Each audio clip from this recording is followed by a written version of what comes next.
ഒരു പ്ലെയിനില് 504 brick 504 ബ്രിക്കുകൾ കൊണ്ടുപോണ്ടായിരുന്നു. 504 brick. അതിലൊരെണ്ണം നിലത്ത് പോയി. ബാക്കി എത്ര ഉണ്ട്? അതിലൊരെണ്ണം നിലത്ത് പോയി. ഒരു ബ്രിക്ക് പോയായിരുന്നു ഒന്നും കൂടെ. അതിലൊരു ബ്രിക്ക് നിലത്ത് പോയി. ബാക്കി ഒരു 504 ഒരെണ്ണം പോയി. 500 ബാക്കി 503. 10 കോടി. ഓക്കെ. അല്ലല്ല, കഴിഞ്ഞിട്ടില്ല. ഓക്കെ. ആനേനെ എങ്ങനെ ഫ്രിഡ്ജ് കേട്ടും? ആനേനെ ഫ്രിഡ്ജിൽ എങ്ങനെ കേട്ടു? വെട്ടി പീസാക്കി കേട്ടണം. അറിയോ? പരന്തുവാസിന് അറിയോ? വെട്ടി പീസ് ആയിട്ട് കേട്ടണം. അല്ല, ആനേനെ ഫ്രിഡ്ജ് തുറന്ന് കേട്ടണം. ജിറാഫിനെ എങ്ങനെ കേട്ടും? ജിറാഫിനെ കേട്ടണമെങ്കിൽ ഫ്രിഡ്ജ് തുറന്നിട്ട് അകത്തിരിക്കുന്ന ആന എടുത്ത് ആദ്യം വെളിയിൽ വെക്കണം. ആദ്യം വെളി വെക്കണം, എന്നിട്ട് ജിറാഫിനെ അകത്ത് ഫ്രിഡ്ജിനകത്ത് കേട്ടണം. രാജാവിന്റെ കല്യാണത്തിന് ഒരാൾ വന്നില്ല. ആര്? ഫ്രിഡ്ജിലിരിക്കുന്ന ജിറാഫ് ഫ്രിഡ്ജിലിരിക്കുമല്ലേ, അതിലേക്ക് വരാൻ പറ്റും.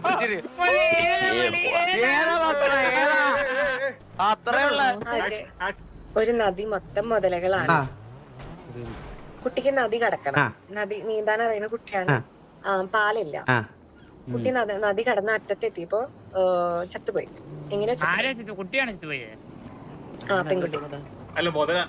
മുതലുണ്ടല്ലോ, മുതല തിന്ന് കാണും. മുതലകള് കല്യാണത്തിന് പോയില്ലേ?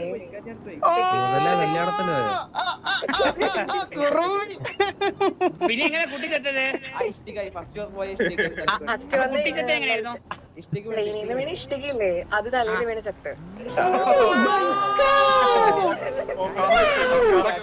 എന്റെ ഒരു ക്വസ്റ്റിനെ ചോദിച്ചോ. പ്രൈമറി സ്കൂളിൽ പഠിക്കുന്ന ജുവാൻ എന്ന് പറയുന്ന ഒരു പെൺകുട്ടി. ജുവാൻ അങ്ങനെയാണോ പേര്? ജുവാൻ എന്ന് പറയുന്ന പെൺകുട്ടി. ഓക്കെ. ഡെയിലി സ്കൂളിൽ പോയിട്ട് ബസ്സിൽ വരും. ഒരു ദിവസം ബസ് കിട്ടിയില്ല. പക്ഷെ ആ ദിവസം കുട്ടി വീട്ടിൽ വന്നില്ല. എന്തുകൊണ്ട്? ബസ് കിട്ടാത്തോണ്ട്. അല്ല, നേരത്തെ പറഞ്ഞില്ല, തലയിൽ ഇഷ്ടിക വീണും ചത്ത കുട്ടി. അതാണ് ജുവാൻ.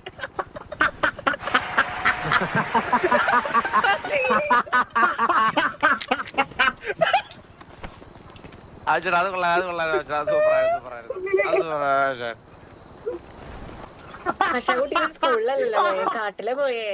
അല്ല, സ്കൂൾ ബസ്സിൽ കാട്ടി കൂടെ നടന്നു വന്നപ്പോഴത്തെ